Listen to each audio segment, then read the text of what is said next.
Well, John, thank you for Hey, you know what song playing that? us. Thank you for playing us Do you know what song into. that is? That was yes, that was the Moon music from DuckTales for NES. Wrong, wrong.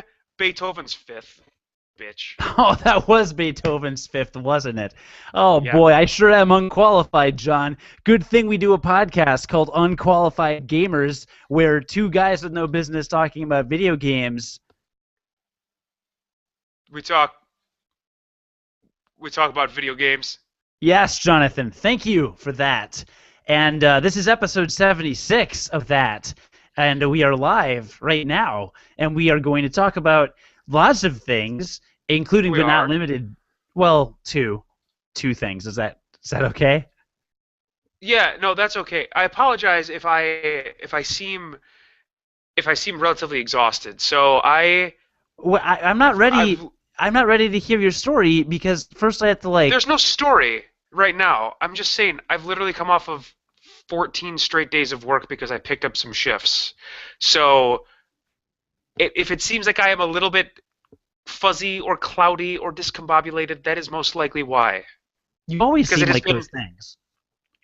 yes, but that's usually because I'm drinking, and I Okay. haven't been doing that tonight. Okay, that's fair. So, and we'll find out more about why you're fuzzy. But the main things we'll talk about on this episode are Summer Games Done Quick 2014, which is part of the reason why we didn't do a podcast last week because there were some really great speed runs that raised over $700,000 for Doctors Without Borders, which is Hmm. fantastic. And we'll just talk about a couple of the highlights because all of the speed runs are up on YouTube, and there's just a huge amount of really cool stuff for you to look at. And we're also going to talk about, I mean, we can touch on the Steam Summer Sale. Neither you nor I really participated a ton. So instead, we have to focus probably on the Yeah, I more have. I've actually learned the trick of the Steam Summer Sale. be really busy and not able to look at any of the games. No, because that never stopped me from buying games before. No, the secret is own all of the games on sale before they go on sale. You know, I've noticed that worked for me pretty well as well, actually. Yeah. So like So when 8 games went up and I already owned 4 of them, it's like, well that already takes care of half of the games I would have bought. right, Because I would have obviously bought all four of those. I would have right, bought all of them had they been on sale. and then you also realize, and of those 4 games I own, I've played one of them. So No, really, no, I haven't played any of them. that's true. That's okay. That's accurate. But the other, so we won't really talk much about that. But the other big news, huge news, is the latest and greatest from the world of e-gaming and eSports and Hearthstone and not Yeah, I letting don't know if I'd girls call play it. I video mean, games. I don't know if I'd call it huge news. It certainly made waves today. I don't. I would. It's not the largest news of the world. It is news though. Yes, it In is the news. video game world, I would argue that it's It's kind kind of of a a big deal. It's a big deal. It is a here's big you know deal. You what know you it know is. what here's why it's a big deal. Honestly, this wouldn't be a big deal. Okay, it's going to be a big deal no matter what, but it wouldn't be as big of a deal if it hadn't come 24 hours after the Hobby Lobby Supreme Court decision. Because women on social media are already in an uproar and up in arms over the whole we're not allowed, the contraception thing, Hobby Lobby, this and that. And then within 48 hours, you also learn that they're being, in some people's minds, marginalized in the world of esports uh, by the international whatever e-game federation or whatever. I think that's what it is. I think that it's being magnified substantially because they're already kind of like everyone's already kind of freaking out.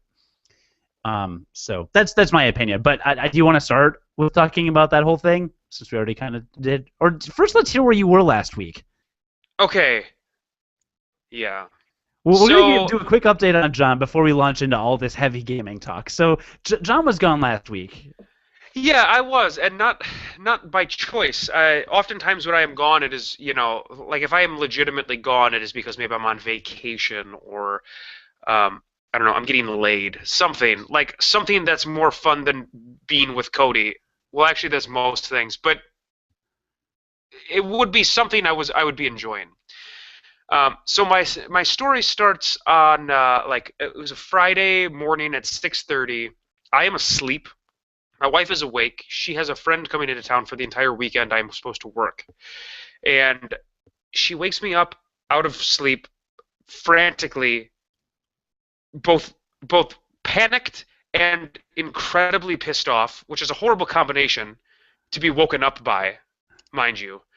Um, Telling me I need to come downstairs right now and take a look at this.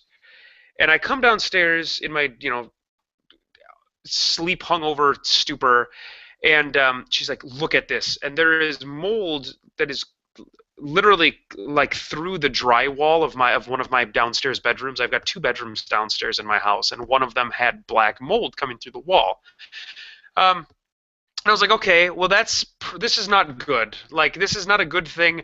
I'm a first time homeowner.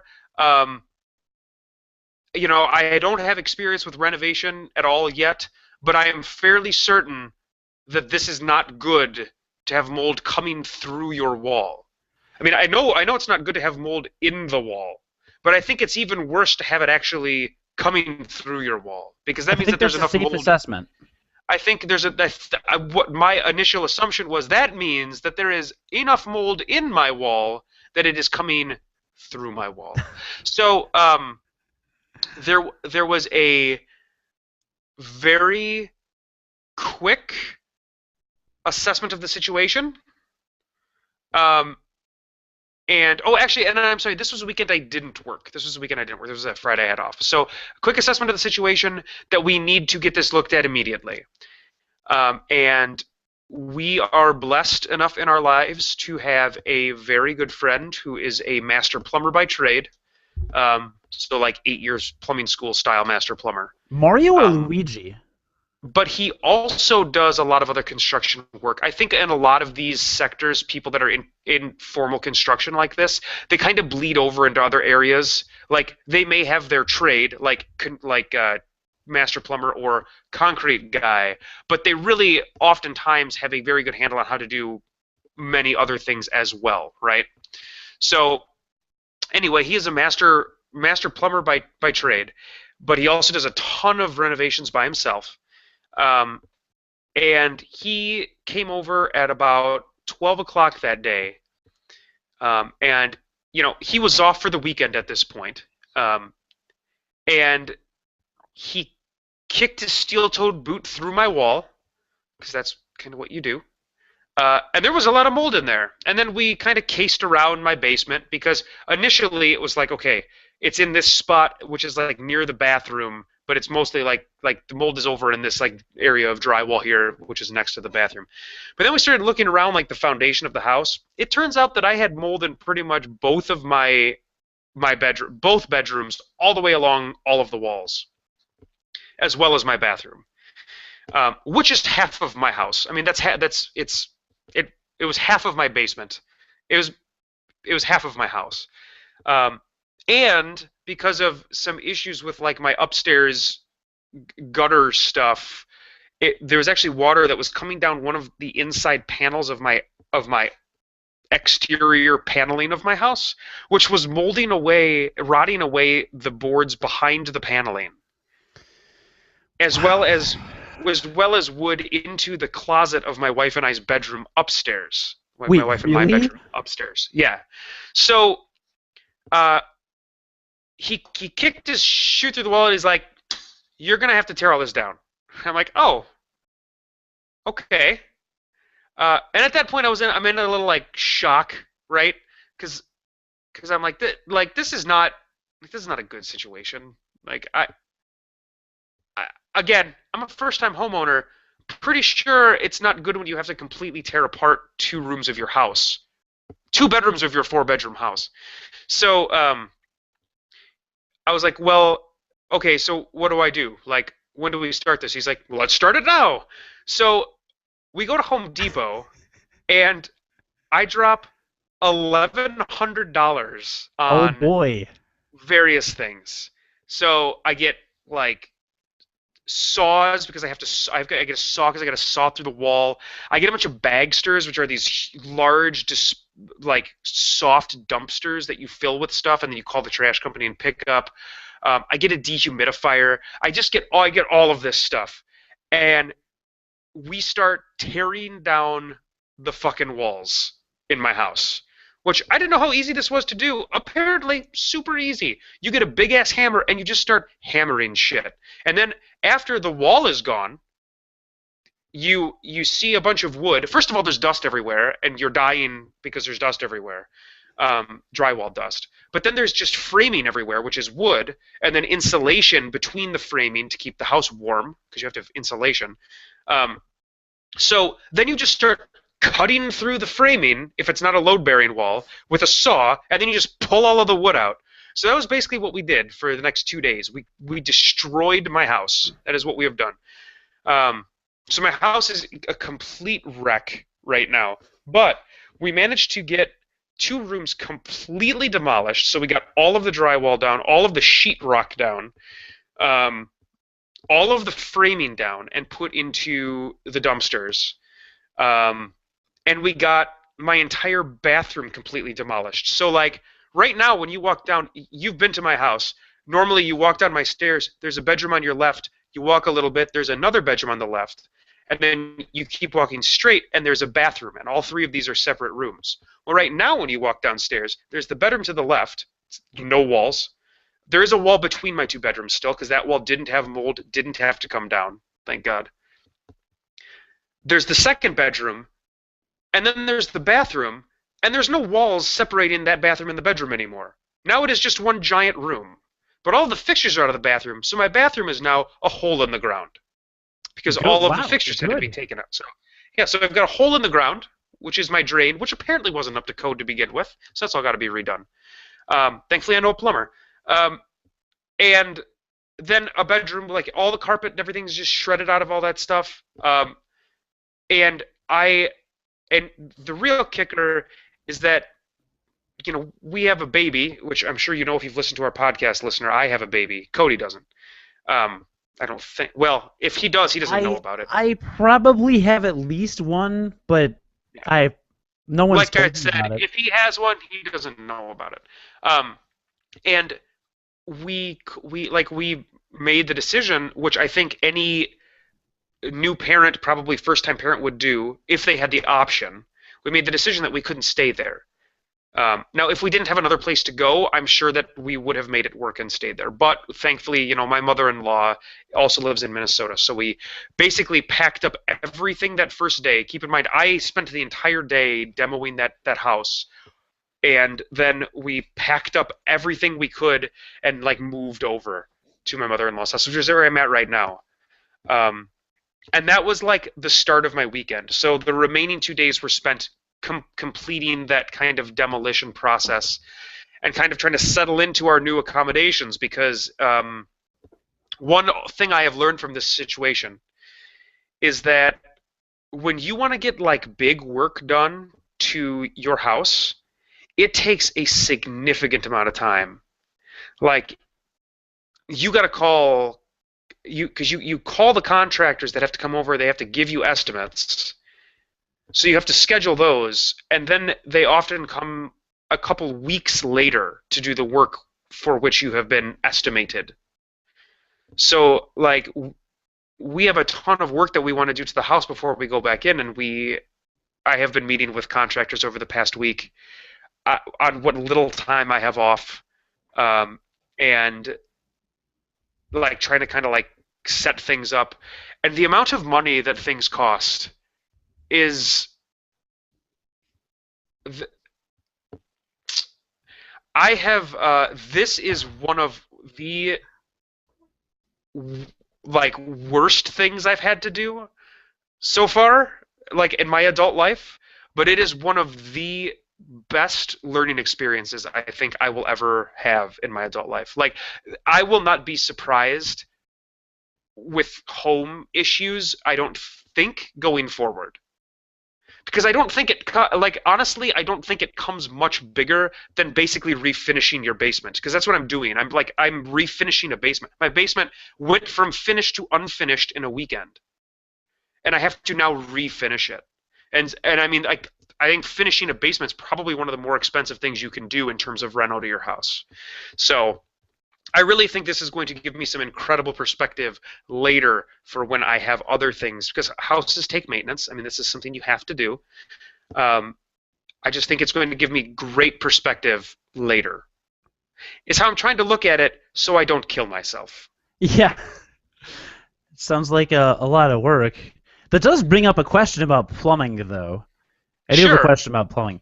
Is Waluigi a plumber? I didn't find the entrance to the Mushroom Kingdom. It was not in my toilet. There was mostly just shit there. Oh. Like, literally unflushed? No, I flushed, but, you know, it's a drain in the ground. Like, shit piles up. Well, that's good to know. And I would think Waluigi is probably not a plumber by trade. If he is, I doubt he's accredited. Okay, can you be accredited as a plumber? I doubt he went to school for it. Okay. Yes, I was just curious. Yes, accredited plumbers, yes. Well, that sounds horrifying. Are you thinking about adding a couple minor upgrades in the remodel? Actually, yeah. So one of the things that my wife and I decided, because honestly, we have been looking at the bills for what this is all going to be, and it is a significant amount of money just to get it back to where it was. But we are finding it hard to swallow the idea of paying this large amount of money to make the house exactly the way it was, right? And I think a majority of people would feel the same way. It feels very deflating. And so we've decided that, you know, this house is not our dream house. There's a ton of things I would change about it if I could. We just haven't had the money or the dedication to do it yet.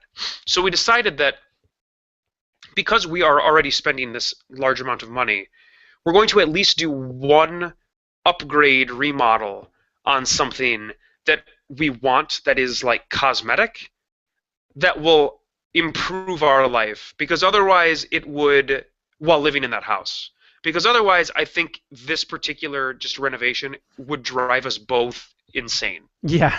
Because it literally feels otherwise like I am flushing money completely just down the toilet. Because it's all done behind the walls. It's all stuff that I don't see. So yes, we're going to rip the carpet upstairs in my living room and put down laminate floor, and it's going to be hardwood floor.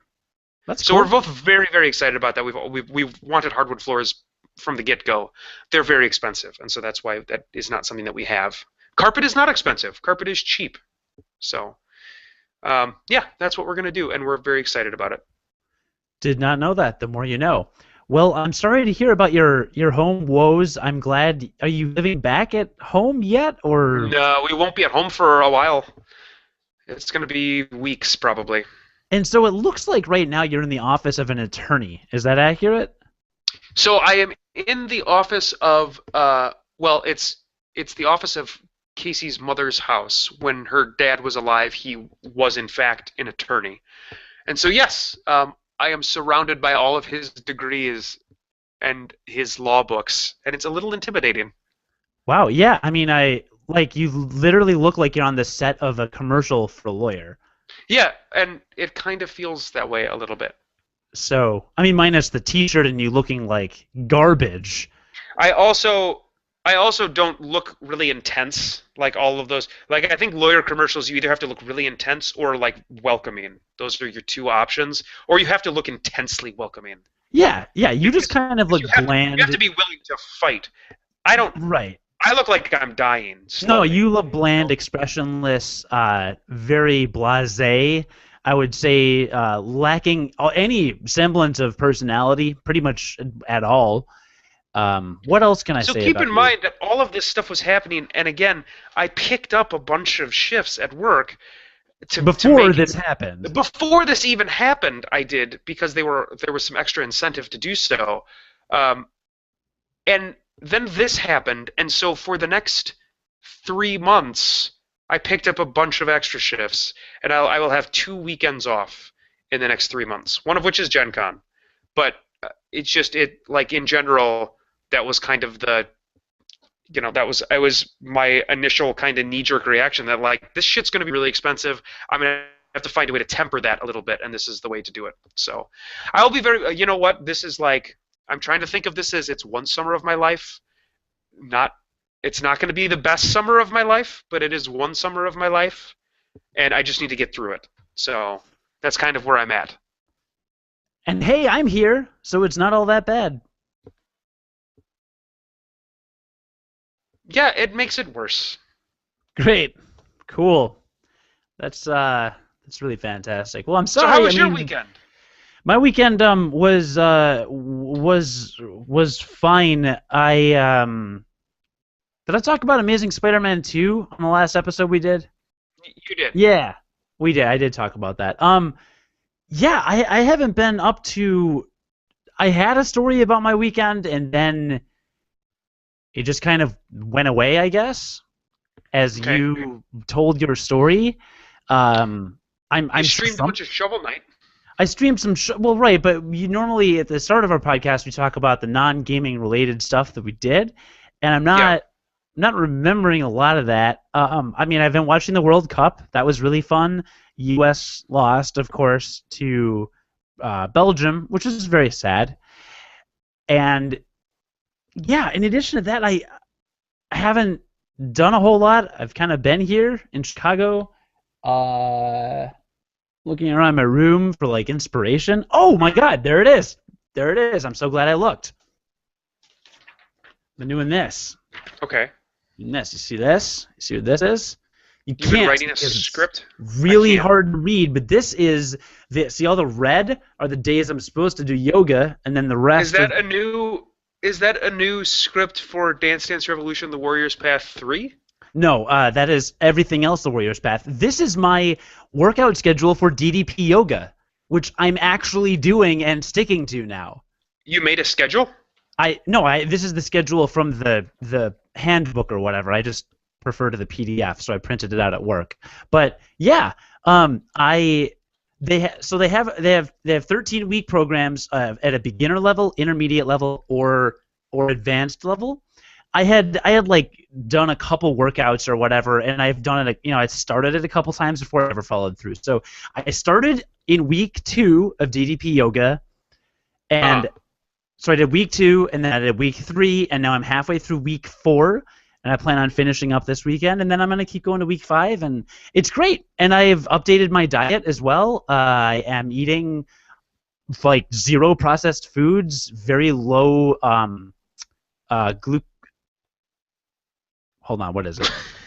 Gluten, very low gluten. I almost said glucose, and I'm like, no, I think I need glucose. I think you need that. I think you need that. To live. So, Yeah. I'm not doing like gluten-free, super exclusive, but I am substantially decreasing the amount of gluten. I don't remember why he goes into it. It's something about the way it's processed or something. And then I'm lowering the amount of dairy that I take in because I believe that attributes to. That's what is contributing to a lot of the fat in my body, which I'm trying to get rid of. So, like, the last couple times I've been shopping at Trader Joe's recently, I am no longer buying milk. I bought almond milk. Have you ever had almond milk? That's all I drink because I can't have regular milk. Oh, right. The ingredients are like almonds, water, and cane sugar. Yeah. It's like sugar. You're drinking sugar. I mean, you're drinking almonds. But do you get the unsweetened or the regular? The unsweetened. Okay, see, I got one thing of regular almond milk, and it's 7 grams of sugar per serving, and the ingredients are like almonds, water, and It's a cane little sugar. sweet. You're Yeah, it's like a little. drinking cane sugar. Well, the one I'm drinking is kind of sweet. Next time I go, I'm going to get unsweetened. And I also got rice milk because somebody said that's good to have with I cereal. don't like rice milk. Yeah, it's too thin. They said it's really thin, so I'm going to try the rice milk. I don't know, but yeah, if you're thinking I am a lactose-free connoisseur. I will hook you up with the non-lactose foods. that's cool. All right. Yeah, I've been making more eggs because eggs are a good complex protein to have in the morning. Normally, I'm a bacon in the morning kind of guy, but I've switched back to eggs, and just eating a lot of like lean meats and things. And I don't know, I feel good. I feel really good, and I keep doing it, and it's fun. So I'm actually exercising again and doing DDP yoga. Yay me! I'm not going to die and be totally sedentary all summer. It's You're great. gonna die. At Thank least you lose your feet. for that. So yeah, that's what I've been doing is DDP yoga, lots of video games. I marathoned Attack on Titan and watched that in like a week. Attack Uh-huh. on Titan is the huge anime that everybody's really, really into right now. Uh, I actually started watching that as well. you actually shockingly started watching it. Now you're exactly halfway through, right? I'm actually more than halfway. I think I'm like 14 or 15 episodes in. Oh, okay. Isn't the new theme song terrible compared to the old one? Oh, I don't think I actually heard the new one. Oh, dude. Maybe I. There's a new one and it's not good. Dude, the season 1 like The first season 13 one theme song episodes is excellent. Yeah, it's really good. it's really good. It's really good. It's like a full choir rock band, horn section and orchestra. It's basically Bravely Default's battle music Yeah. in a lot of ways, but it's super good. So like go check out the Attack on Titan theme song. The anime is pretty good. I really liked the first half of the season. Like near the second half it gets a little kind of bogged down in there's a lot of talking about dying and everybody dying kind of Yeah. constantly. Humanity being wiped out. Blah blah blah. Humanity being wiped out, like what it means to live, like throwing your life away as a soldier. Like I can't relate to it on a personal level particularly well. I feel like it's very military focused. I don't know if you got that impression. Yeah, a little bit. So I don't know. I mean, overall, really good. I would say worth watching. And yeah, so You I and I, binged you and I had a discussion where like the thing that's really interesting me in it is the mystery thread that is going on, like because basically these Titans have been around in this show for 100 years, and they literally just appeared one day and nobody knows anything about them. So I'm really hoping that mystery, and then there's this weird subplot where like Aaron Yeager, who's the main character, his dad talks about a like disappears at the start of the show for the most part, but has told the main character that like he needs to check out the basement in their house before the house is demolished in the opening episode of the show. And he had been doing research on Titan, so he knows something. And so there's like information out there that you don't know, that nobody knows yet about the Titans, but is like available. And I'm hoping that is like a cool reveal when it is finally revealed when we get there. yeah, hopefully the people that wrote Lost are not on the writing staff. You know, some people liked that. I did. I thought Lost was good. Last season I didn't love, but we won't get into that. But so I watched Attack on Titan and been doing DDP yoga. Less stressful than me ripping open my basement and having a new house, obviously. But Yeah, I'm fucking sore. Like I am just sore. Everything hurts. I'm not aren't used you to glad feeling you've been like working this. out? Aren't you glad you've been working out? Yeah, absolutely. But like I'm not used to feeling like this. Like my legs just for the past week have just hurt. I They've understand. they've just hurt. It sucks. So, all right. So listener, hey, thanks for making a half hour into our personal lives and hearing about That's right. anime and home construction and yoga, because that's obviously why you listen to video game That's podcasts, what we talk right? about. That's what Right, we it's pretty talk much. about. So, I mentioned that we're going to talk about a couple things, SGDQ and the whole Hearthstone deal. Do you want to just get into what do you want to do first? No, we kind of teased the Hearthstone thing. You want to get into that? Sure, we can talk about that. Okay. So, if you've not heard I don't even know what the federation is, the International E-Games Federation or something? Who are they? IEGF or something. I IAGF can't or remember. International Yeah. Alliance of E-Games or whatever it is, IAGF. I'm because sure it's a we're large very group unqualified. of. I'm sure it's a large group of men. I'm sure that's It is the. Yeah. it is it's- actually a coalition of several countries. It's based in South Korea. and I'm sure it's all men. Probably all men, but it includes like 70 some countries. So somebody was reading the fine print for a tournament they're having somewhere in Europe, and it said that the Hearthstone tournament is for male players of that country, which means that they are separating females from that event. Right. And this, I'm sure, as you can imagine, especially coming 2 days after the Hobby Lobby contraception decision, is just it's apocalypse for all girl gamers. And I'm not trying to make light of it. Like, I get that it's a big deal to a lot of people, so I'm not trying to make fun of it. But again, I think it was really magnified by that Hobby Lobby news. So a lot of people are really up in arms talking about how it's an esport. It's not as physically, I guess, demanding. Like, some of the reasons certain sports are separated into male and female divisions is for certain, I guess, physical restrictions or limitations, one would presume. I don't know the history of it. Again, we're unqualified, like really unqualified about this. I think it's more just that with certain sports there is an obvious advantage to being a male physically.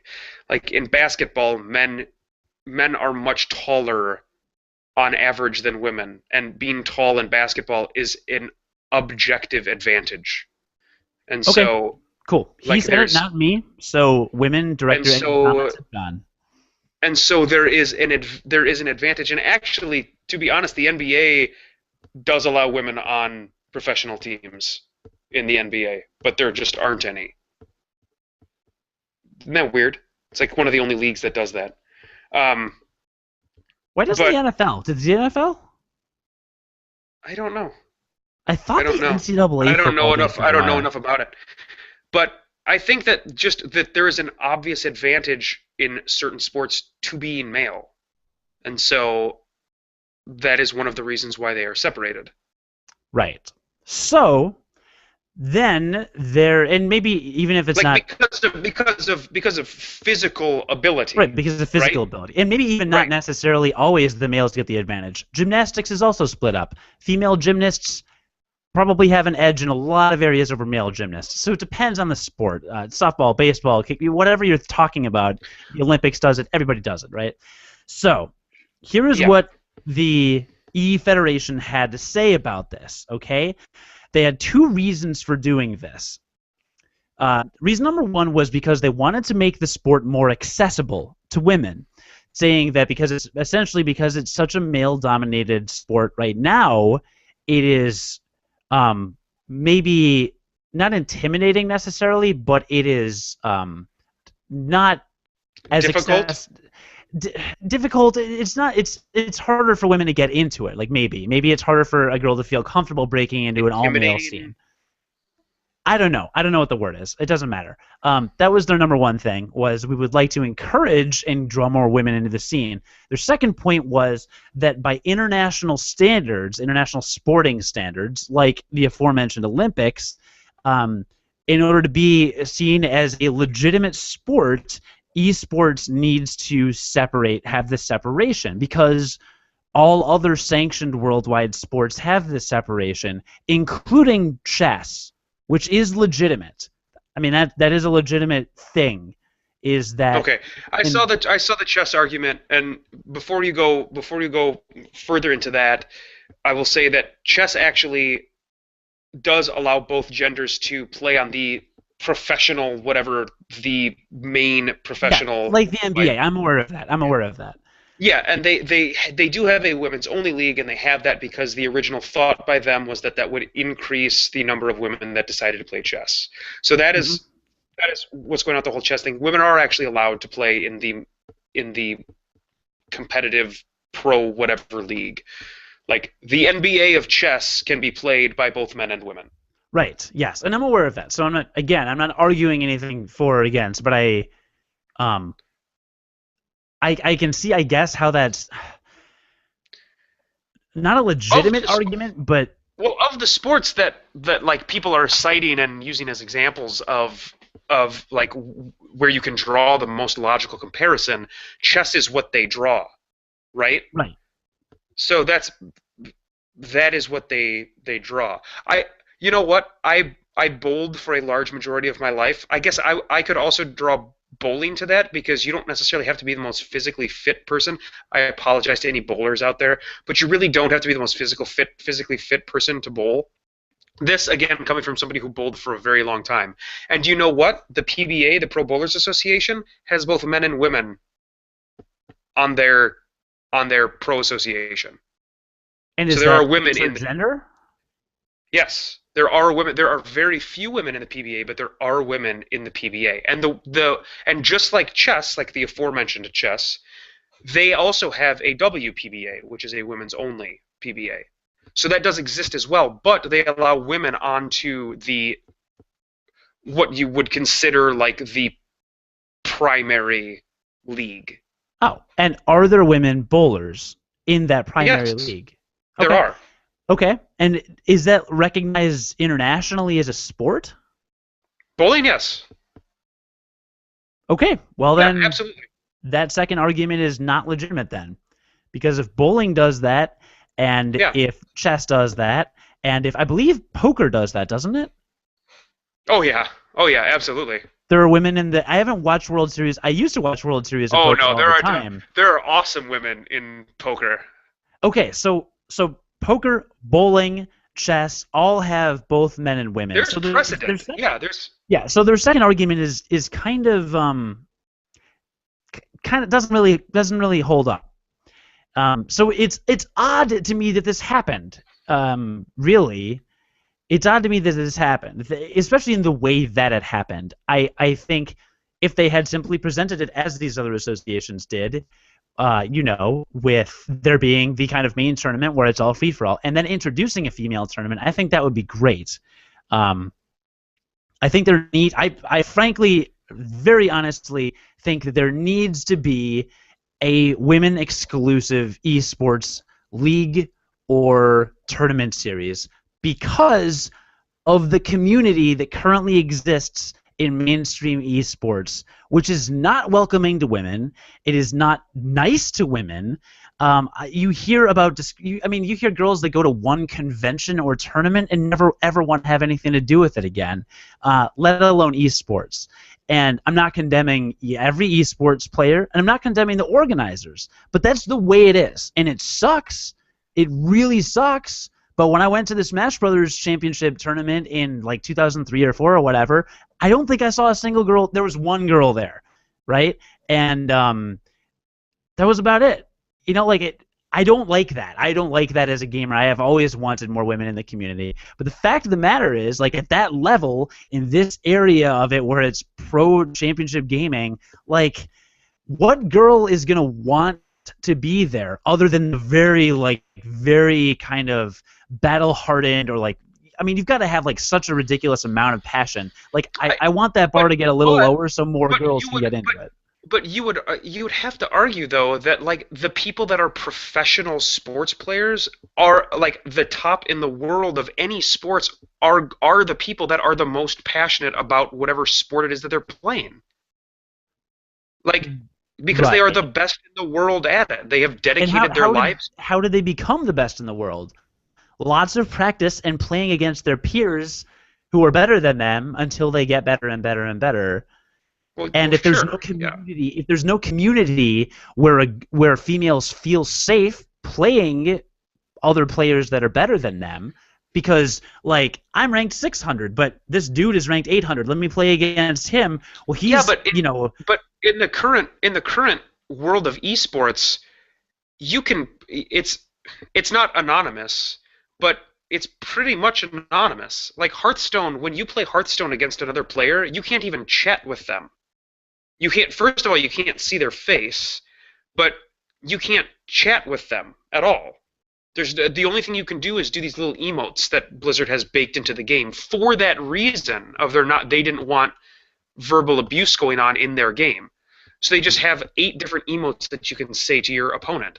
And when you're playing online, like when I log into my Hearthstone game and get matched with an opponent, um, I know nothing about that opponent other than their handle, right?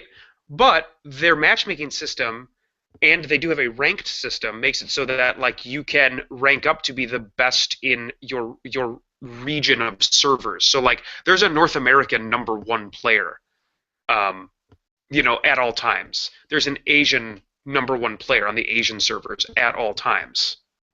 But you don't necessarily like know that person. You wouldn't need to know that person by face. And nor if you ever played that person in Hearthstone would you be able to interact with them. You'd have to interact with them outside of the game. But if you're like arguing how are you going to get better if you can't get into these communities, you don't have to like go to these events and stuff to get better at the games when you play them. Well, some games. I guess I'm all of the legitimate esports that are out there right now, StarCraft 2, League of Legends, Dota, and Hearthstone, which I think Hearthstone is kind of in the infancy of it, all of them are set up that way, where you just do a matchmaking connect online. Their pro scenes are set in these large events. Smash Brothers and Street Fighter, and I'm talking fighting game community. They're not as big in mainstream. They're not esports yet. They may have their big event, but they're not. They don't have world tournaments where they're bringing. Okay, maybe they do. Maybe they do. I don't actually know. Oh, but they have big tournaments. They're not as big. But I don't think that they have people coming over on sports visas for fighting games. I don't know. Which they do in these other games. They do in StarCraft. They do in League of Legends. I think they're starting to in Hearthstone, and they definitely do in Dota as well. So people get sports visas to come over to play these games. Sure. And I'm seeing a point with Hearthstone and StarCraft 2 specifically. Dota and League of Legends are team games, right? Right. So if I'm a girl and I'm really good, you eventually do have to join a team. Yes. Yeah, and you have to communicate with those team members, and sometimes they're just as bad as the people you're playing against. So there's still then that issue still is there, where there's a communications issue. Sure, but like if you're playing on if I'm playing online, they don't the opponents don't have to know my gender. They just have to know I'm bad at the game. Right? Like there's no you wouldn't know the gender of the person. I am just responding to your idea that you have to be like a figure in the community to get better at the game. I mean, maybe at the highest of high levels, you have to get there. But once you're at that level, and if you are that good, I would think that a female would have that passion that you talked about, be that passionate about whatever it is that they're engaging in, whatever game they're engaging in, to be willing to put up with that. And again, it's so bad that I don't know if any woman would be willing to put up with that. Sure, maybe you're right. I think the big controversy is that no women were given the opportunity to. They were just told, you can't even sign up. And that's the big problem. I mean, that's a big problem. I think we can objectively say that. I think maybe you're right.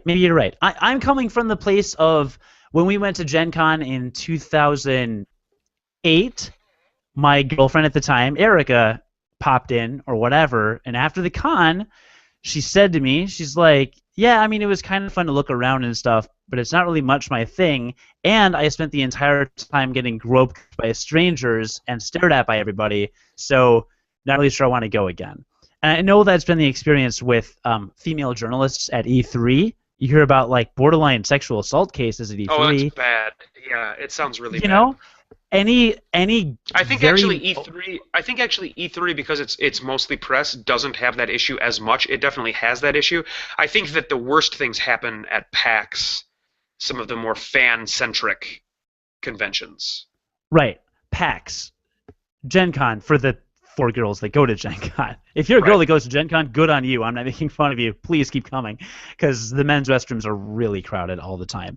But yeah, some of the fan conventions. Like I read these stories. Girls tweet out these links all the time. Guys tweet out these links. Polygon does stories on it. There's a lot of coverage, and from my understanding, being a female in the gaming community in general is tough. And I feel like perhaps a female-only tournament could alleviate some of that by giving them an environment where they're not dealing with some of these guys. And maybe it's not necessary. Maybe they will still get in, like you said. But I think that would be a nice little additional entry point, because my MO is I want more girls in gaming. Like when we watched SGDQ, I watched probably 30 hours or 20 or 30 hours of SGDQ. There were 2 girls, I think, in the entire convention, and it was all the rest of it was men. Why do I care?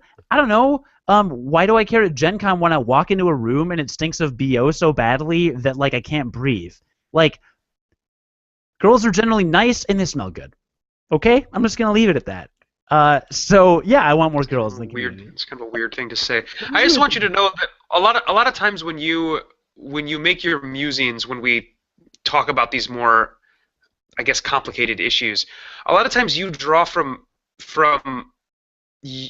your specific experiences, which is important and which is fine. A lot of times you'll give some evidence of something that happened at like Gen Con when we went there, or when you went to this convention, like when you went to E3, but I think that it's dangerous to extrapolate that to larger groups, like your specific experiences at Gen Con. Again, it's just dangerous to extrapolate that to that being the experience for most men when they see women at conventions. But I'm not just basing it on my experience. I'm basing it on lots of things I read on the internet. Lots of like first-hand experiences of this is what I had to deal with at this convention. And I'm not saying the majority of guy gamers are assholes.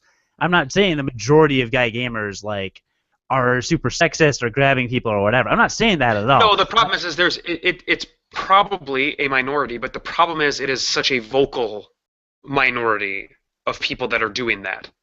Right. It's like trolls. It's like Giant Bomb. It's like Giant Bomb just had that issue with some woman that was criticizing them for something, and a handful of guys started tweeting at her, making like death threats. So what happened? Here's another situation, and this happened on, I think, actually the same day as it was either the same day or the day before. But there was Giant Bomb, which is a very prominent figure in the world of video games journalism. Like they're one of the premier sites I think, honestly, to go to. I love them. I love their podcast. I love the stuff that they do. They just had a couple positions open at their office in San Francisco, and they hired 2 people, and they hired 2 white guys. And people expressed their opinion on whether they liked the hire or not. And there was one particular woman who professed her disappointment in it, which, fine, she's entitled to that opinion. But members of the Giant Bomb community felt, I guess, slighted or something. Like they felt like she was. It seemed to me like they felt like it was a personal attack on them or something. And regardless, they engaged with this girl in a way that was incredibly inappropriate. The most inappropriate, I would say. Specifically with threats, which is like, that's not okay. Like, in no world is that okay. That's never okay. Right, it's never okay. Yeah. And so Giant Bomb then had to get in front of it and say, hey, you guys do not represent us. Because that's the shitty thing for Giant Bomb now, is that Giant Bomb now has these jerks on their community that don't represent them, but to the layman do represent them in terms of like, these are the people that you have in your community, Giant Bomb. Like, these are the people who watch you. These are the type of viewer that you attract. Right. So then Giant Bomb has to go out there and get in front of it and be like, hey, like, these people are assholes. The appropriate steps have been taken. They're banned from the boards now, can't come back, that kind of thing. And it just sucks. It just sucks because regardless of whether you agree with this woman's opinion that this was disappointing, that they didn't hire a minority or a female in either of these positions they had open, regardless, the And even if she's not willing to have a civil discourse with you about it, it is not then okay to threaten her because she's not willing to. She doesn't owe you a civil discourse. Right. She, even if she's a horrible troll, you don't like. That's the line you don't cross. Is threatening people. I mean, that is probably far beyond the line you don't cross. There's just lines you don't cross. Like I there's mean, just to be fair, I mean, people were asking her legitimate questions about her opinion, it and her. doesn't matter. It No, doesn't no, no, no, matter. I'm not Like talking about. I'm not talking about that. You're just talking about the line, like, can be so far or whatever. I mean, I think there's like anything you say on the internet is. You just said there's stuff past the line other than death threats. Or than threats. I don't know what else is over the line, I guess. well, no, I'm saying more. There's like death threats are way past the line. There's probably stuff like leading up to that is still past the line. Like Yeah, I guess I unwanted don't sexual know. like unwanted sexual Yeah. advances, Okay, I guess which are not as bad as death threats, still past the line. I guess I feel like any real life threat escalation is past the line. Anything else is just trolls trolling each other. Because the thing is, like, and this isn't getting as widely reported on, her canned response to everyone that tweeted at her, no matter what they asked her or said, was "Go fuck yourself." That was it. And like Sure, that's fine. not cool. So people can No, if people are no, tweeting it's back and saying, "Well, fuck you, you suck." Like that's okay in my mind because she's just being a troll, and and I I think don't that's think totally fine. I don't think that anybody was criticizing those No, not people. at all, not at all. And I'm not Yeah, excusing the further stuff. I'm not excusing the real life stuff. I just want to put that out there that like some of the shit that she got, she totally earned. Right? She was being a bitch for no reason to people. right. But my point is that she doesn't. Again, she as an individual doesn't owe you a discourse. She doesn't owe you a discussion. She's allowed to have whatever opinion she wants, and she's allowed to not talk to whoever she doesn't want to talk to. Yes, exactly. Which And means don't but threaten her. yeah, and so if her canned response to your angry tweet or your angry email or whatever is just go fuck yourself, it is like that is where it's left. Again, she doesn't owe you anything. And yeah, maybe like why would you want to interact with a person like that anyway to begin with? But the point is then you do not get a community and like I said, they found out where this girl lived, and they threatened, like they had rape and death threats. That is, like I can't even like wrap my head around that. Right. That whole thing was asinine. Yeah, that whole thing was asinine. I mean, I mean, it was a bunch of children. I'm not into the internet as much as you are. Like I don't even know how to use Reddit. I really don't. I don't know how to use. I don't know anything about 4chan. So to me, when I see situations like this, it's like I don't understand how people. I don't understand how people can behave this way. Like it seems inhuman. It seems inhuman to me. Yeah, it's pretty inhuman. The entire incident was childish. The entire thing. I mean, this woman straight up trolled and then started cussing people out. People trolled her back and cussed her out, and that's just childish enough in itself. That's everybody there is an idiot, and you need to just shut up and stop. But then a handful of people took it way too far, all right? And then that's what escalated this whole thing, of course, Yeah. which then makes her suddenly look sympathetic, which I disagree with, but she didn't deserve to get that kind of stuff. So this goes back to what we were talking about before with the whole gaming community, right? Yeah, it's the very vocal minority, right? Even if 4 people send her death threats and Yeah, found out Giant Bomb had 70,000 people watching their E3 coverage like on one night or something like yeah, that, or maybe it was and like 30,000. It was a ton. I guarantee you that 15,000 people are not sending this girl death and rape threats right. when something like this happens. It's gonna be maybe 5 or 10 or 20, okay?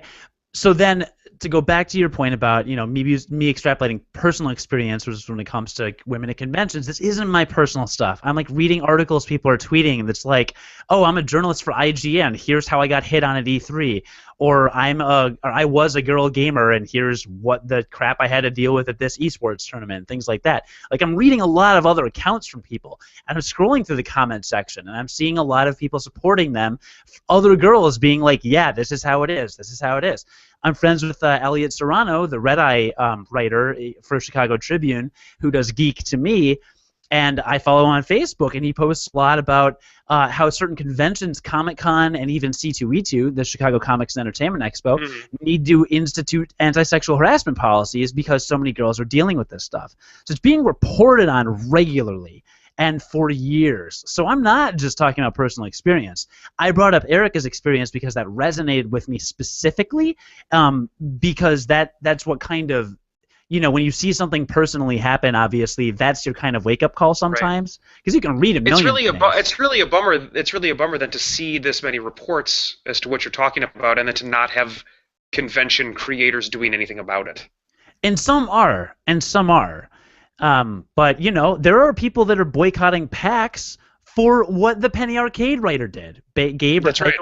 His whole wolf rape or whatever, his whole rape joke deal. There are girls now boycotting PAX, and the girls boycotting PAX, guess what? They're getting rape and death threats. That's why I hate Penny Arcade. Sorry, gamer fans that are listening right now. I don't like Penny Arcade. I don't like the humor. I don't think it's that great. I don't really follow it, and I think that the guys running it are assholes. Like, I don't think that's okay, and I've never thought that's okay.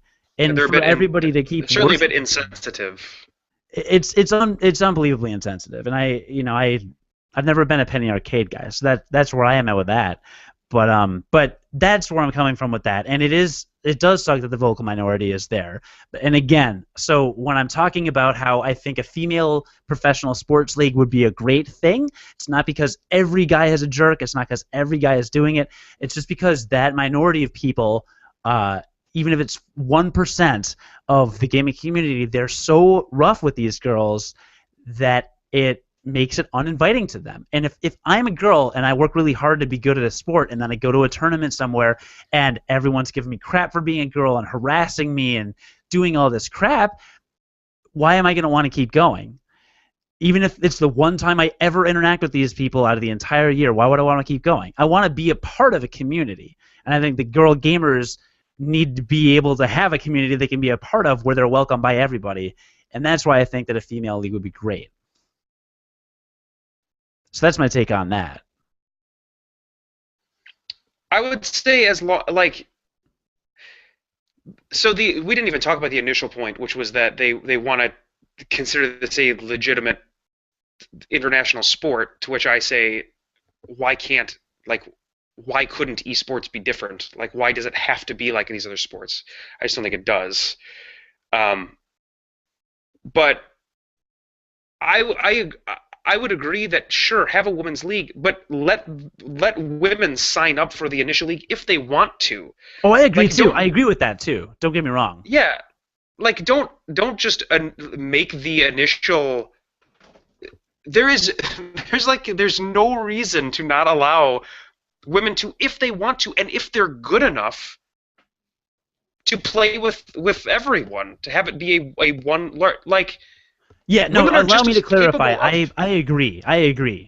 Yeah, women are just as capable of dedicating themselves to an esport as any man, as any sport. They're just as capable of dedicating themselves to a sport and having that be their life as any man. So like it's dumb that you would artificially segregate them, other than for maybe like the reason that you said, where you could maybe create a better community for them, which they could do themselves. I mean, they could make a W eSports whatever if they wanted to. But the point is they should have like women should be able to be in the general eSports community if they want to. Yeah, totally. When I say I would like there to be a female-only league, I mean in addition to a league that's open to everybody. just to be Yeah. perfectly clear. Like chess, like bowling, like poker. Poker.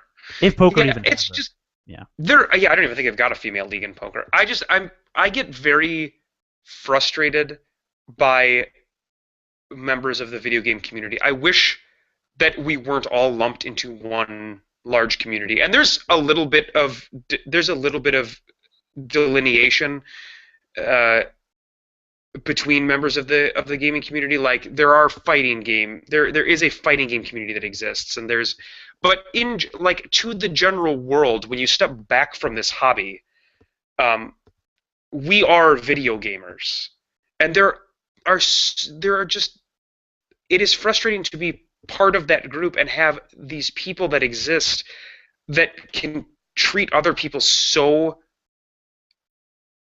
horribly, so inhumanely. Like it's frustrating because those people, whether we like it or not, represent us to a much larger group. And that's Yeah. frustrating. It sucks a lot. So my request is just don't be a jerk to people. Don't be a jerk to anybody. Be tactful. Like take the high road on things. If there is somebody like we just talked about, if there's somebody of the same gender or opposite gender, it doesn't matter, who is trolling you in some way, like leave it. Don't instigate. Don't it shouldn't even need to be said. Don't make rape and death threats. That's not a thing that should be said. That's not a thing that should need to be said to anybody. Right. Like, yeah. Like that's never okay. So just don't do it. It's true.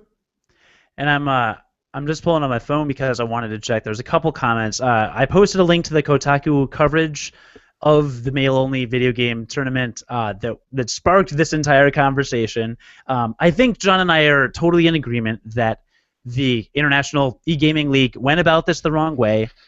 We think that it should be open to women. No reason to separate it.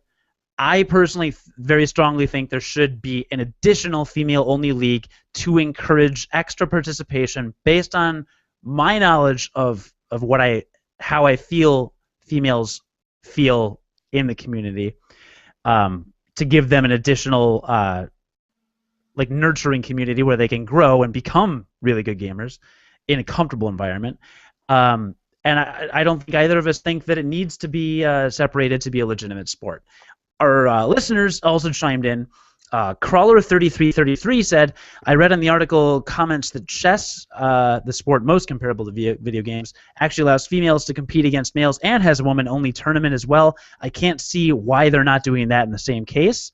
That's kind of what we just said. Neither can we. Jamie Butterworth says, this is just stupid. We're not talking anything like sports. Doesn't make sense why the genders aren't blended in esports. By hosting a male-only and a female-only, you aren't working to be inclusive but exclusionary, especially when they don't feature the same games. I'm going to start my own tournament for the ladies called the Vagina Game-a-logs. And he additionally, then there was a question another listener posed about kind of why talk about this. You know, what's it going to do for the gaming community to talk about this? It's not helping anyone. And Jamie pointed out. I think that question that you just referred to, the point was that all it will do is spark the vocal minority that we talked about to do more terrible things. So like basically I think his post was kind of why feed the trolls by talking about it. Sure. Okay. But Jamie brought up a good point that I think is worth mentioning. And he said, by not tackling things like this head-on that encourages these problems to continue, gamers and gaming and gamers are already erroneously looked at as sexist, so not ridiculing things like this does nothing to dispel that. And that goes back to what you said about how, yeah, gamers are viewed by a lot of people as really sexist. I mean, the whole feminist frequency deal is really speaking to, like, yeah, I mean, that doesn't just appear out of nowhere. That is a response to... You know what I mean? Like that is a response, like the feminist frequency thing. That is a response to a perception about the community. Exactly, which I feel is propagated as you do, by I think a minority. I mean, I don't think most gamers are sexist jerks. None of the ones I know are. How about I hope they're not. I hope they're not. So, Right. I mean, yeah. The final thing I kind of wanted to say actually kind of ties back into the giant bomb thing, and that's and this goes into into other gamers, right? So like the internet can be a cool place where you meet people you would otherwise never meet and interact with people you would otherwise never ever interact with, right? We know our gamer friends. We meet friends at work and places where we meet gamers, but on the internet it's you know, anything goes. Anybody you can Right. meet. We met Jamie Butterworth, really great podcaster's got some cool videos, right? He lives somewhere in the South. I don't know where. We've never met him in person, of course, but that's cool. We talked to him. He's got different perspectives on things. We get that. But he's not a sexist jerk. Several other gamers we interact with. Zen Gamer, Games Rosa, Jay. None of those guys seem like sexist jerks. They all seem like pretty cool guys. And from what I've gathered, they're located all around the country.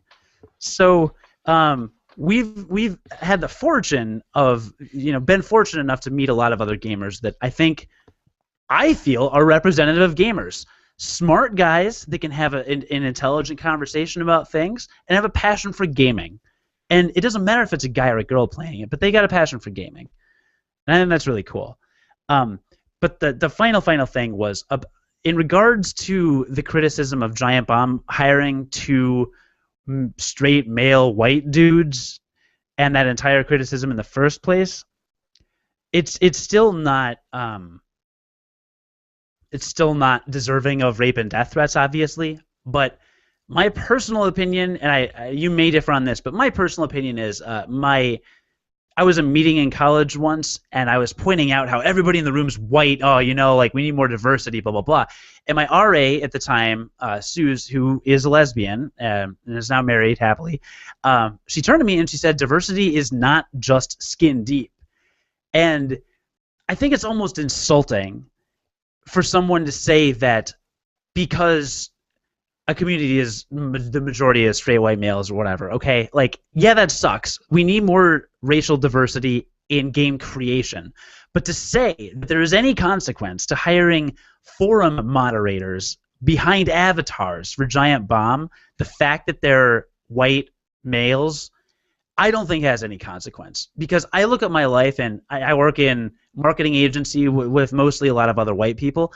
I would probably have more fun at a party if I invited Zen Gamer and Jay and GVG, INU, and Jamie, and like a diverse cast of people over to my place to play some video games. We'd get along a whole lot better than me and a bunch of other white people in the same room that I know, because we don't have any of the same interests. So I'm insulted a little bit when people insist that like you need like a token black person on your team, like a token whatever, you know? Because just because someone is different racially doesn't mean that they are it's like they're from a different planet. And the way that this woman, and I think some other people recently have been presenting the games industry, is it's homogenous, everyone's the same background, same everything, same income, same raising, blah, blah, blah, just because we're white. And that's like saying every black person is the same. And that's offensive. It's not true. Everyone is different. It doesn't matter what the color of your skin is. There's certain things and certain perspectives that are different for each race, certainly. And game designers should include more racial diversity, and that's something everybody's working on. But, like, pick your battles. And when it comes to two guys moderating forums behind avatars at Giant Bomb, I don't give a fuck who they are. I don't care if they're black, white, purple, pink, gay, straight, male, gay to male, or male to female to male again. Like, I don't care. It's an avatar. Their job is to ban people that make rape and death threats. As long as they can do that, like, it doesn't have any impact on anything. So pick your battles. That's my little tangent. I have to write down that I swore. I went through a lot of diversity. You talk about how the internet could be a good place, and that's a good way. That's a good way to talk about Summer Games Done Quick, which we both tuned into. We have a long and storied history now of talking about this particular group of speedrunners. It's actually a speedrunning community. It's not like a group of speedrunners. But I think like all of the people like that do the world record speedrunning type stuff all belong to this community. It's what's it called? It's just games done quick, right? Speedrunners Archive hosts a lot. Speedrunners Is are where there's a couple sites. yeah, I think it's all done by the same people though. Hmm. But the point is like they put on something twice a year, and it's a charity drive, and it lasts a full week, which is awesome. And it is 24 hours a day for a full week. And it is speed runs of some of your favorite games, some games you've probably never heard of, and they just do them one after another. Again, 24/7. They put up a schedule, and they follow the schedule pretty well. Um, and so you can kind of see which games are coming up far ahead of time. They post the schedules like months in advance, and then you can tune in and watch people speed run these games. And Cody and I have talked about the past two, I think, at least two, if not three events that they've hosted. They always host one in the summertime called Summer Games Done Quick, and then in the wintertime in January there'll be an Awesome Games Done Quick. And we talked about Awesome Games Done Quick the last time, and I think the first time we ever talked about speedrunning was last Summer Games Done Quick. So here we are again. We just made it through another Summer Games Done Quick, and it was awesome again. It's awesome every single time that I watch it. So I didn't get to watch that many. I was working like the entire time that this whole thing was going on, and I love it, but I don't love it enough to like take off for it. So, but when I did get to watch it, I got to see a couple of great runs. One of them was a Mega Man X head-to-head, and it was really the first race that I'd watched. I didn't get to watch any of the races the last two events. Oh. It was the first race I got to watch between two people for playing Mega Man X, and it was super close. I mean, the game took, I think, about 45 to 50 minutes, and I think they were within 20 seconds of each other at the end. So, and the best part was it was back and forth the whole time. So, but when you watch these live, it's awesome because like the speedrunners are almost flawless, but it's almost. And so they will occasionally make mistakes, and when you're watching it as a race, you see the mistake, and you just see them fall behind because of this mistake, because you're watching it head to head, and the other person then will like do something flawlessly and make up a time. I mean, it was just there's almost like a beauty to it when you're watching it in terms of what they're doing. So I was really impressed with that, with the Mega Man X. I was totally into it, and it was almost like suspenseful, especially towards the end, because they were so close. And then the other run I got to watch was one called I Want to Be the Boshi, which was a variation on I Want to Be the Guy, which I Want to Be the Guy was a Flash game that was made by some video game, just somebody completely in love with video games, where it was brutally difficult, like brutally the most difficult thing ever. Like Unfair. Super Meat Boy on crack, right? Right. I mean, it was unfair. Like stuff would happen that if you had not seen it the first time, you would not know that it was about to happen, and it would kill you. That kind of thing. And it was just a little like platformer thing. But it was completely free, and so it was allowed to use whatever copyrighted characters there were because they didn't make any money off of it. So there were all these different characters from your favorite video games, mostly Nintendo properties, that were all over the game. Well, I Want to Be the Boshi is like a harder version made by a fan of I Want to Be the Guy called I Want to Be the man, Boshi. or I Want to Be the Guy? I want to be the guy. Oh, it's I Want to Be the Guy. Okay. And so I Want to Be the Boshi is like a harder version of that, completely redone, completely different levels and everything. And the speedrun of that was probably my favorite speedrun I think I've ever watched, because think of like take a platformer and then take a bullet hell shooter, and it's like half ridiculously hard platformer, half bullet hell shooter, and like then think of somebody speed running that. I mean, he probably died about like 25 to 30 times over the course of the run, and that is like that is an incredible run of this game. It was amazing. It was incredible. Oh, he died more than that. He died like probably 60 or 70, I would say. It was awesome though. Regardless, it was awesome. Yeah, that's not a shot at his skill. I mean, Yeah. it's you told me after watching it. You said after watching this for 5 minutes, that's just enough time for me to never want to play this game. Oh my God. Yeah, because you see a guy like that and you're like he has dedicated hundreds of hours to this, and like I would want to be able to do this starting the game. Like I would not have the patience to get good enough to even complete the game, I'm sure. So that was really awesome though. So that was kind of my highlight of my summer games done quick, was watching I Want to Be the Boshi. Yeah, it was at first glance the most difficult game played. And the guy was I told you at one point, I G-chatted you and I said this may be literally one of the best video game players in the world. Like, Oh, for sure. to have that level of skill, Yeah, unbelievable. And you've played Super Meat Boy, right? I have. Yeah. So yeah, Super Meat Boy times 25 difficulty times 10. Insane. Yeah. Yeah, I mean, Unbelievable. you, listener, you should honestly just like YouTube I Want to Be the Boshi, like playthrough to get an idea, because we can't really describe the difficulty of the game is beyond description. It's not a game that like a normal person would ever play.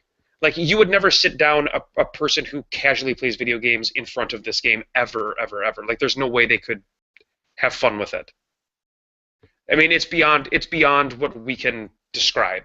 So you take a look at it because it's crazy. Yeah, it's ridiculous. And that's why we're talking about SGDQ 2014, is because it was running 24/7 for the entire week. So you couldn't have seen everything. So we're going to talk about our favorite runs, and you can look them up on YouTube and watch them. That's They're really right. fun. I actually watched part of the Final Fantasy VI run from work today because it's So the Final Fantasy VI run was the very last run that they did. I watched none of it, but it was a 100% speed run, and it was on at midnight. it started at like 12:30. God, that's ridiculous. Yeah, it started a bit late, and they reached the incentive goal. So the way that the donations work are, so if you donate like $50, you can select from a list of incentive goals, and if they reach that incentive goal, then they have to do that thing. So for example, they were going to do a speed run of Super Mario 64, where the runner had to get 70 stars. If SGDQ made $500,000, then it went up to 90 stars. If it made $600,000, it had to go up to 120 stars, something like that. But you could put your money. That was an overall goal, actually. More specific ones would be like for Final You could Fantasy put VI. $40 to naming this character this. Yeah, naming each character. So you could nominate a character name, and then whichever name had the most money towards it would be named that. Final Fantasy VI had several incentive goals, one of which was, I think it was $10,000, and if people allocated $10,000 towards that incentive, then they would make it 100% all characters, all espers run, which they met. So it took them 7.5 hours to get every character and Esper somehow. Yeah, and I mean, to get every Esper in the game, you have to, like, traditionally, you have to do all of the side quests, period. Right? I think it was a glitchless run. That's crazy. It's insane. It's insane. So yeah, there was another incentive goal that's kind of fun if you watch the Let's Play. There's an incentive for the Demon Chocobo background. And the Demon Chocobo, so you can customize the menus in Final Fantasy VI. So instead of a blue background, it's like red or purple. They also have a couple patterns, and one of them is like a blue background with a bunch of Chocobo head silhouettes in it. And it looks atrocious. It's like hard to read the screen with that background. Well, you can change the color palette of every part of that background.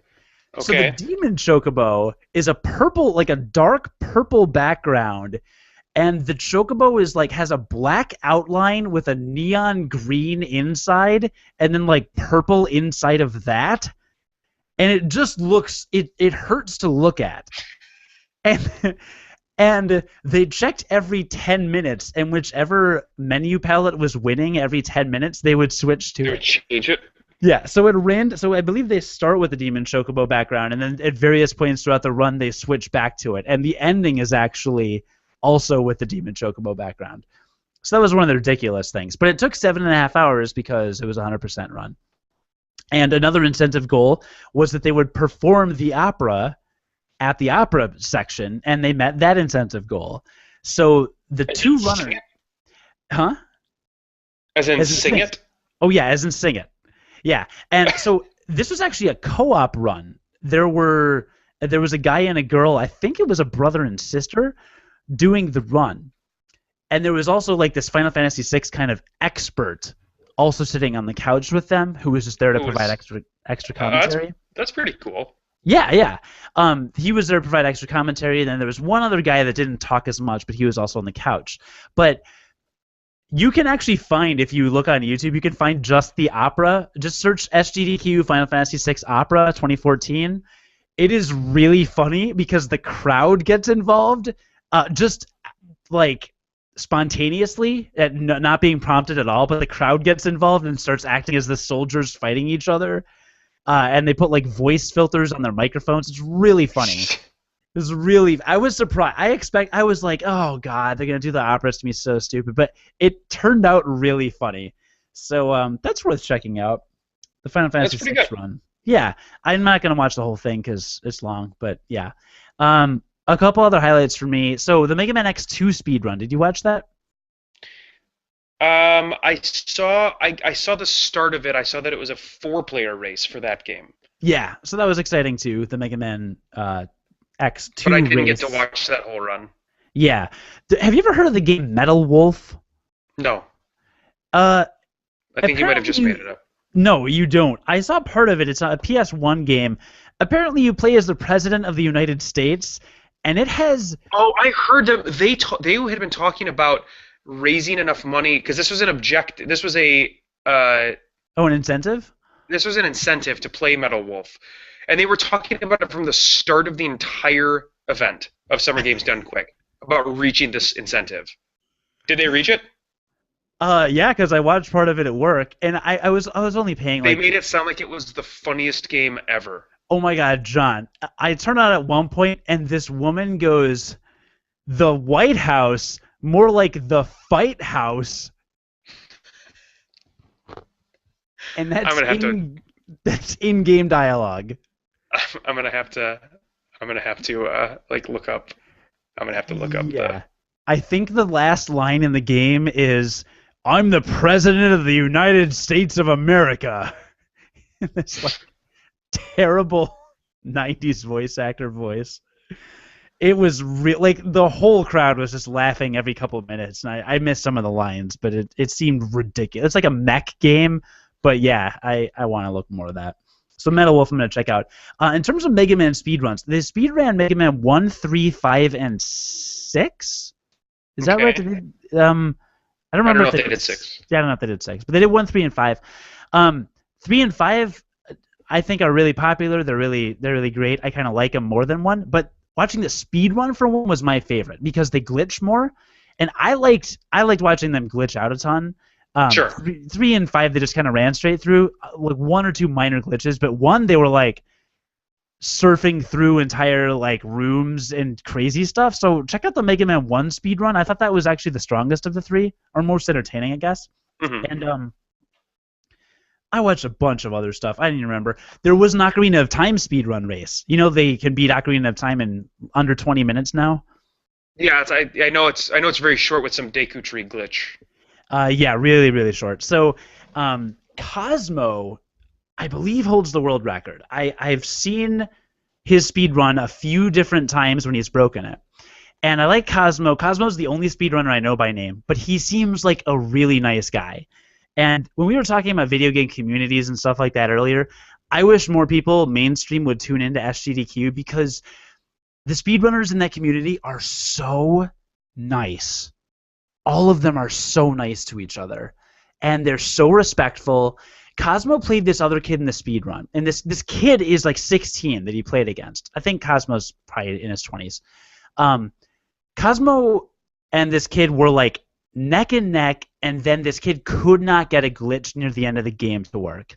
And of course, these glitches are like frame perfect and pixel perfect, where they're so precise. Like it's very hard to get in the first place, let alone consistently. And the kid just couldn't do it. So at the end of the speedrun, he couldn't get it, and I think Ganon killed him or something, and he just gave up. Cosmo had finished like 5 minutes prior, and he's just like, good game. But Cosmo spent the next 5 minutes telling the accolades of this kid and listing off every exploit this kid had discovered. Like, Cosmo was so nice. He was just like, yeah, you were way ahead of me at the start. I'm like, I just got really lucky with that one glitch. Like, there's no way. I was really surprised I came from behind. And, like, he was really just, like, talking him up, like, yeah, man, that was really close. It was a really good run, all this.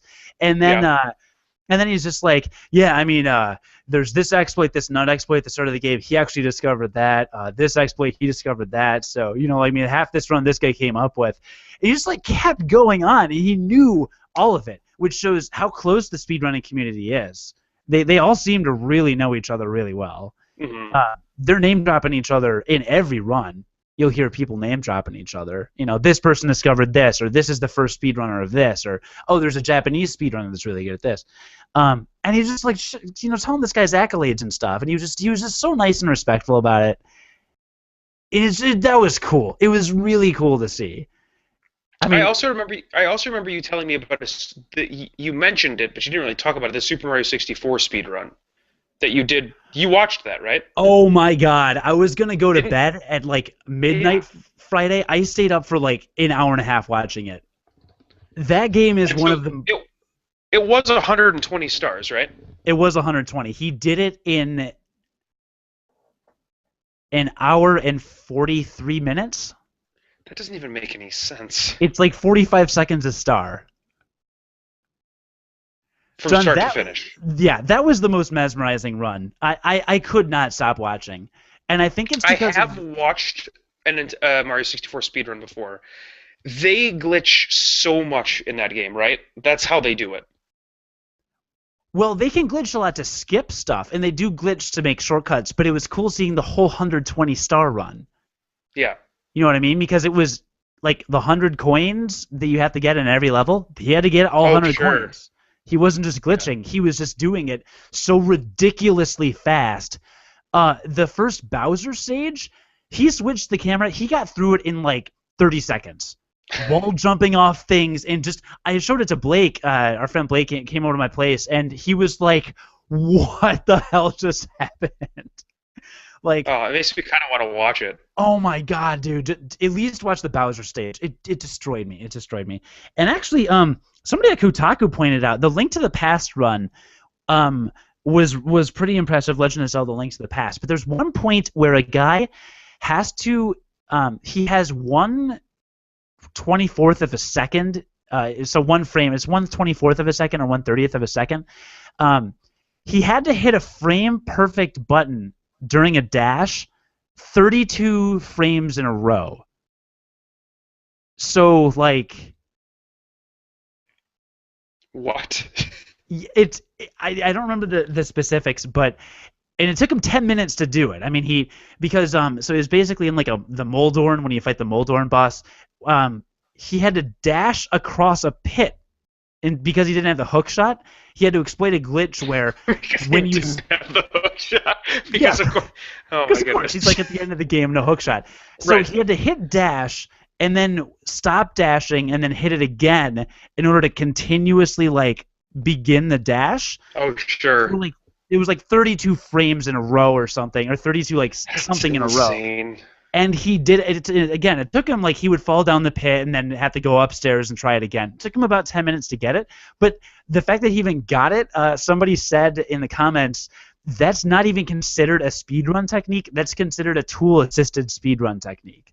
Like, that's considered a thing you only do if you can like stop and. Oh, really? Yeah.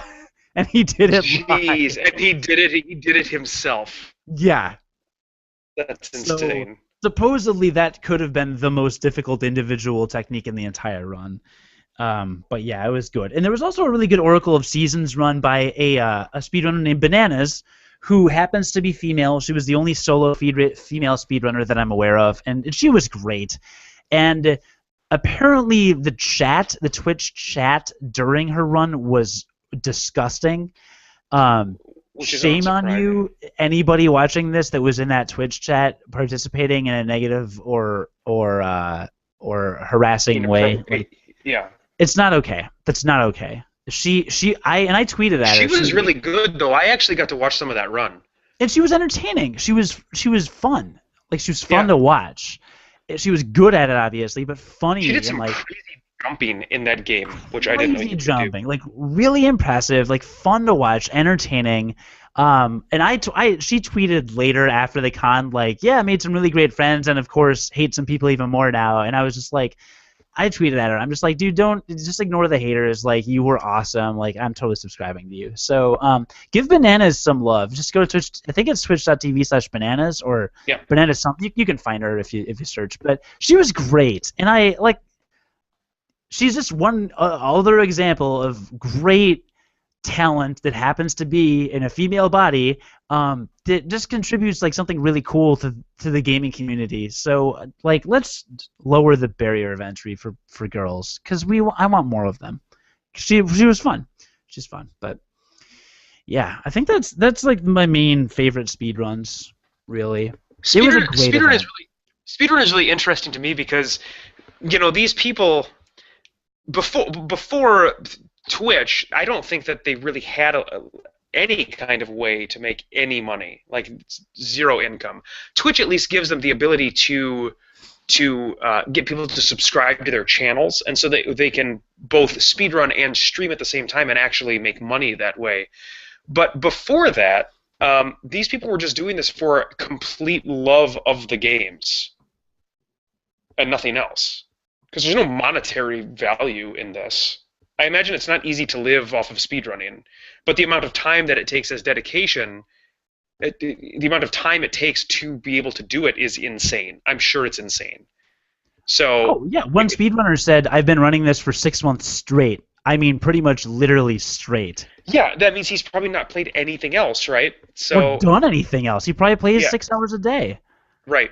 So it's just like really impressive. And it takes an incredible amount of dedication, an incredible amount of time. So I'm glad like Twitch is around so that these people can actually, if they're going to dedicate this much time to it, at least they can find a way to make money while they're doing it. Yeah, it's super cool. It's super cool. And I would never, ever have the discipline to be a speedrunner, ever. No. But they are amazing. They're really cool. Their community seems really supportive and cool. And listener, this event is always for charity. Last time in Awesome Games Done Quick, they actually raised over $1 million for a charity. This time they raised over $700,000. So they always do great work, raise a lot of money, and it's totally worth checking out. So when January rolls around, you will hear us probably talk about it before it comes around. It's going to be Awesome Games Done Quick, and it's going to happen in January. Yeah, it's usually a little bigger because summer games done quick. A lot of people are on vacation. Yeah, it's the But summertime. People are outside. yeah, so they do it every 6 months. That's why they Right. have a summer one. Awesome Games Done Quick. Yeah, it was the Prevent Cancer Foundation in January, and that was over $1 million. This was Doctors Without Borders, Right. 700,000. So very cool. Oh, and there's always prizes too. So if you donate, there's usually a minimum donation to get entered for a prize. They always give away You really might win cool something. Yeah, you could even win something for I donated 4 different times. I think I donated like 70 or 80 bucks over That's the great. course of it. Yeah. Yeah. I don't have that much money just sitting around, so I just it was all impulse donations. But some of it I'm just watching and I'm just like, my God, you guys are really good. Yeah. Like really good. And surprisingly well spoken. I think Twitch is helping them become better at like explaining these things and talking and things like that, because they need to be good at that to build an audience. Yeah, I'll be honest. One of my like favorite things about speedruns is when the game is so intense that the person. Like there were multiple times in the speedruns that I watched where the people were like, I can't really talk right now. I really have to concentrate on this. Yeah. Yeah. So like they literally couldn't even explain what was going on because they had to be in such deep concentration. And so a lot of times you'll see these speedrunners with another expert on the game who's not actually even playing the game, who doesn't play the game, but who just knows the game. And they are the ones that explain it while the runner is running and like why the runner is doing these certain things. And it's like, you know, the runner's going into his menu and pressing X this many times because it allows this memory to blah, blah, blah, blah, blah.